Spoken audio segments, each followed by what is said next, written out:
Bulletcast for life.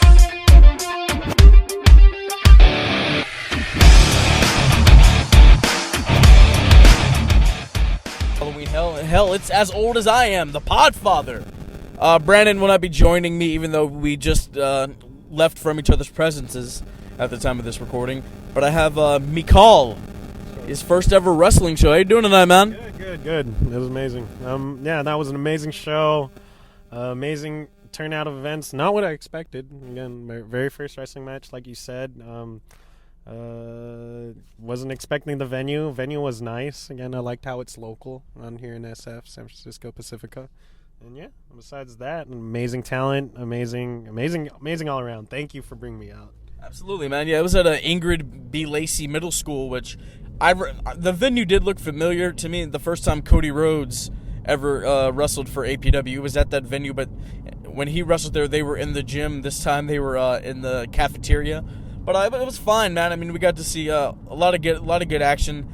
They had some technical difficulties, I believe, so they kind of just had to rush through. Didn't get an intermission. They just ran through all the matches, which is fine by me. Stuff happens. I'm not gonna blame them. I'm not gonna fault them for anything. Yeah, man. But let's talk about some of the matches. First up, I want to talk about the APW Junior Heavyweight Title bout, which had Exavon. I think that's how you say his name. He was Black Panther or Power Ranger, whichever one you want to go with. But he wrestled Starboy Charlie or Young Boy Charlie, Ring Crew Charlie, whatever you want to call him. The 16-year-old kid that's making his name here in the Bay Area. And they went up against the APW Juniors Heavyweight Champion, the Red Snapper, Steven Tresario. What'd you think of the match? No, it was an amazing match. Steven was, I believe, I personally saw like the most athletic out of the three. But again, how do you pronounce his name?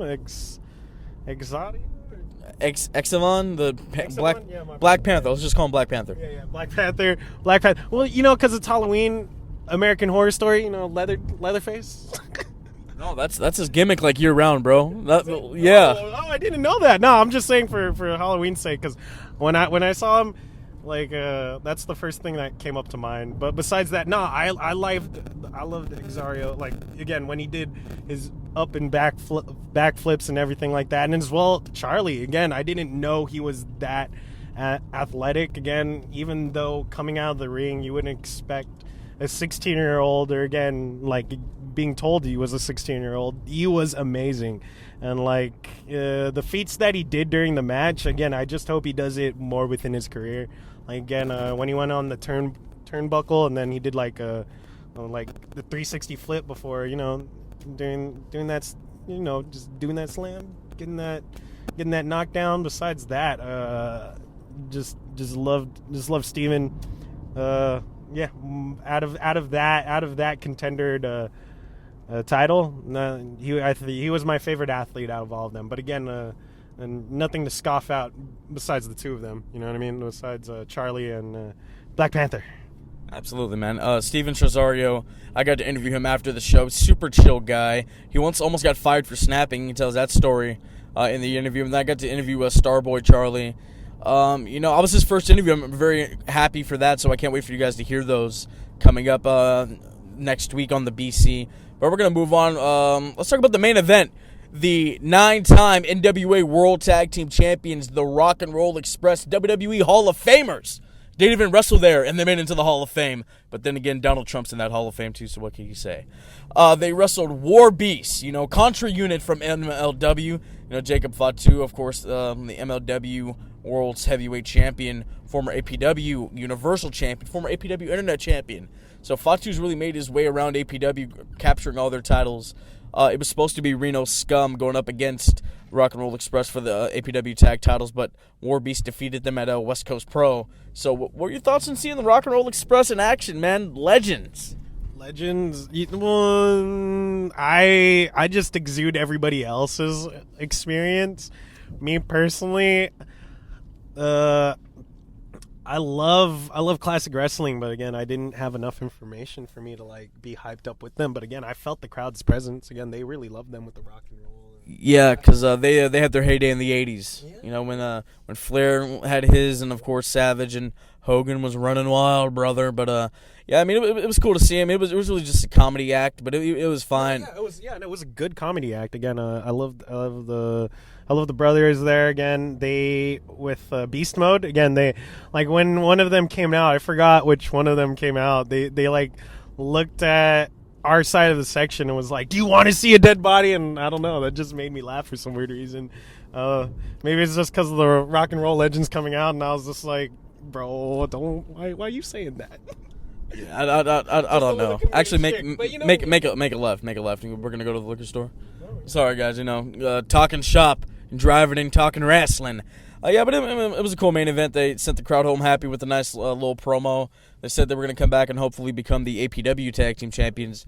And make sure you check out Rock and Roll Express this Wednesday on AEW Dynamite on TNT, as they will present the winner of Lucha Bros and SCU, the inaugural All Elite Wrestling Tag Team Championship of the world. We're going to move on to a singles match. Mike Miller represented a member of the Nightmare family, Cody Vanilla Vance, and he took on All That Keita Murray. If you haven't seen Keita Murray, you really need to. His gimmick is basically Kel from All That and Keita and Kel, two of the biggest sitcoms of the 90s and Nickelodeon's history. Make it right, yeah. So, yeah, I mean, it was basically the battle of the colas, battle of the sodas, and Vanilla, they prevailed, man. What are your thoughts on that one? Vanilla was he was amazing. Like, again, I loved when Mike came out as well. Just love that general manager feeling, or again manager feeling of when a wrestler came out, because again that was my first time just seeing that in person and all that.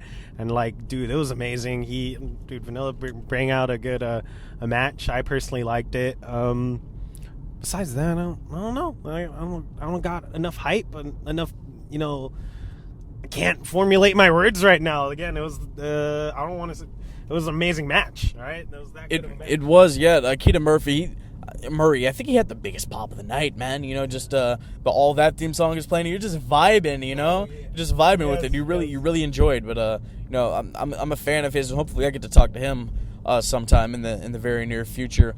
But I want to talk about the face turn by wrestling personified Rick Luxury. He left Bad Boys Inc. tonight.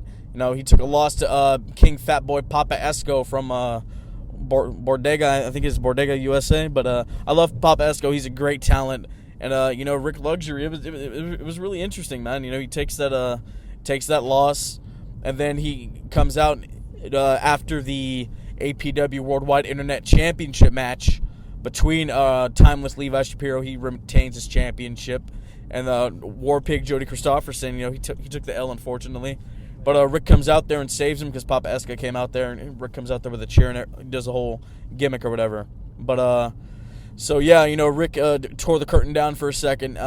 He talked about how Jody is married or engaged to Rick's sister, and so like we're family, man. So Colt 45 is going to be making a run in APW, and I'm highly excited for that.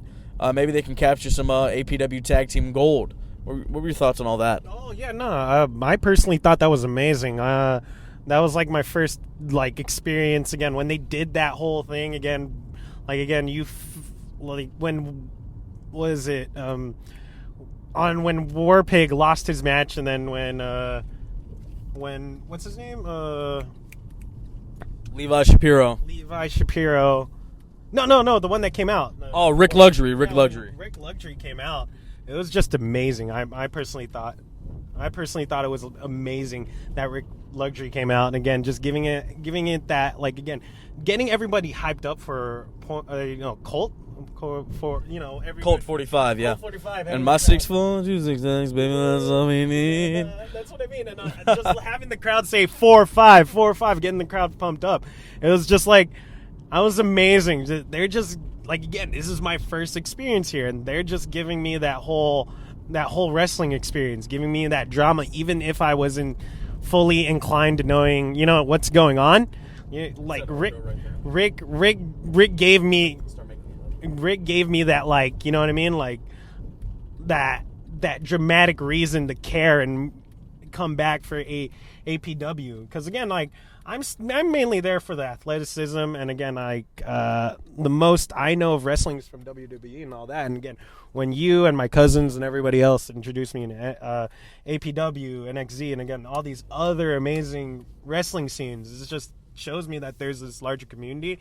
And dude, I can't wait for Colt 4-5, and again, just to get more into the APW, just the you know what I mean, just the wrestlers lore, whatever's going on with the talent, with the wrestlers, with the, you know what I mean, with what's going on there. That is what makes me want to come back, because again, like, if I can't catch a show, I'll get something from an announcer and they'll tell me what's up, or again, you'll tell me what's up with your podcast. And so again, this is like, I think that was a great match to lead off in like 3/4 of the event, you know what I mean, nearing the event and then going into the tag team title match, where again it gives you that good feeling of like, this is an amazing dramatic wrestling event, and you should care for what'll happen next, what'll happen next month in their next event. And that's what I loved about it. Again, it's just giving me that I need to watch what's up.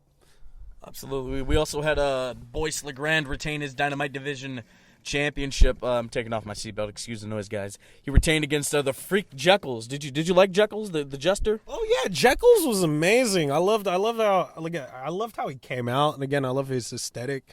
We were talking about copyright earlier. Like, you could tell it was a little bit Joker inspired, but again, I loved it. No, he's been doing that gimmick for like 10 years, bro. More than it. Yeah, he's been doing that gimmick for so long, man. So, I mean, Jekyls, it's always nice to see him. We had the world's freshest tag team, DJ Fresh and Alpha Zoe, go up against other members of Bad Boys Inc., Dominic Texteria and Derek Slade. Too Fresh got the big win. How'd you like their entrance music, dude? Dude, Too Fresh was amazing, dude. Their entrance music was lit, dude. They got the crowd dancing. So fresh and so clean. Yeah, absolutely. So fresh and so clean. Yeah, I think that's really going to wrap it up here for us for the APW Halloween Hell recap. Got to see my boy Bimbo Jimbo. He was on commentary. Shout out him and Caesar Black.